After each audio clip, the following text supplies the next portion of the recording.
जय श्री राम। अरण्य कांड का तीसरा सर्ग। विराट और श्री राम की बातचीत। श्री राम और लक्ष्मण के द्वारा विराट पर प्रहार तथा विराट का इन दोनों भाइयों को साथ लेकर दूसरे वन में जाना। तदंतर विराट ने उन वन को गुजारते हुए कहा, अरे मैं पूछता हूँ, मुझे बताओ तुम दोनों कौन हो और कहाँ जाओगे।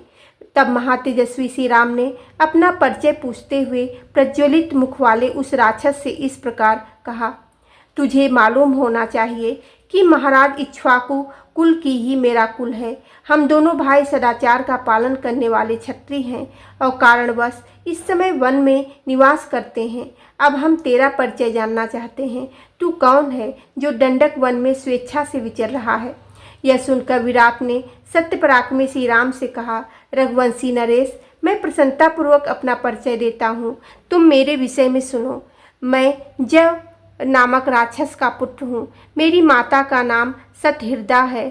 भूमंडल के समस्त राक्षस मुझे विराट के नाम से पुकारते हैं।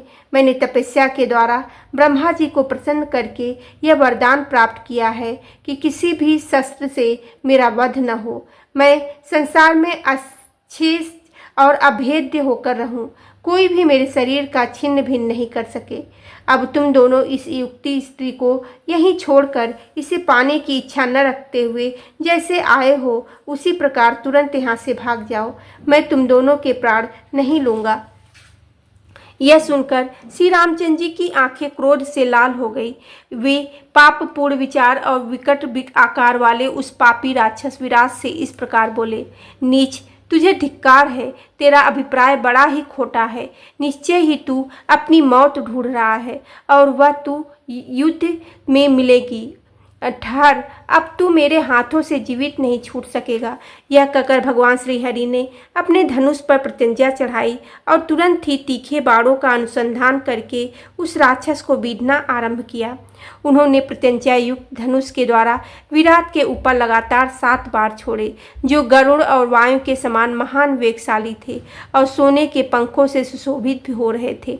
प्रज्वलित अग्नि के समान तेजस्वी और मोर पंख लगे हुए वे बाण विराट के शरीर को छेद कर रक्त रंजित हो पृथ्वी पर गिर पड़े। घायल हो जाने पर उस राक्षस ने विदेह कुमारी सीता को अलग रख दिया और स्वयं हाथ में शूल लिए अत्यंत कुपित होकर श्री राम और लक्ष्मण पर तत्काल टूट पड़ा।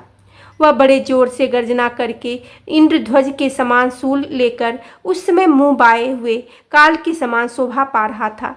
तब काल अंतक और यमराज के समान उस भयंकर राक्षस विराट के ऊपर उन दोनों भाइयों ने प्रज्वलित बाणों की वर्षा आरंभ कर दी। यह देखकर वह महाभयंकर राक्षस अट्टहास करके खड़ा हो गया और जम्हाई के साथ अंगड़ाई लेने लगा। उसके वैसा करते ही शीघ्रगामी बाण उसके शरीर से निकलकर पृथ्वी पर गिर पड़े। वरदान के संबंध से उस राक्षस विराट ने प्राणों को रोक लिया और शूल उठाकर उन दोनों रघुवंशी वीरों पर आक्रमण किया।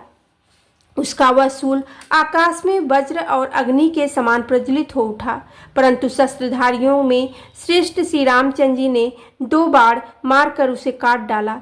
श्री रामचंद्र जी के बाणों से कटा हुआ विराट का वह शूल वज्र से छिन्न भिन्न हुए मेरु के शिखादंड की भांति पृथ्वी पर गिर पड़ा। फिर तो वे दोनों भाई शीघ्र ही काले सर्पों के समान 2 तलवारें लेकर तुरंत उस पर टूट पड़े और तत्काल बलपूर्वक प्रहार करने लगे। उनके आघात से अत्यंत घायल हुए उस भयंकर राक्षस ने अपनी दोनों भुजाओं से उन अकम्प्य पुरुष सिंह वीरों को पकड़कर अन्यत्र जाने की इच्छा की। उसके अभिप्राय को जानकर श्री राम ने लक्ष्मण से कहा, सुमित्रानंदन, यह राक्षस अपनी इच्छा के अनुसार हम लोगों को इस मार्ग से ढो कर ले चले।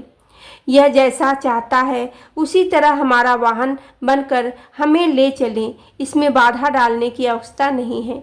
जिस मार्ग से यह निशाचर चल रहा है यही हम लोगों के लिए आगे जाने का मार्ग है। अत्यंत बल से उद्दंड बने हुए निशाचर विराट ने अपने बल पराक्रम से उन दोनों भाइयों को बालकों की तरह उठाकर अपने दोनों कंधों पर बिठा लिया।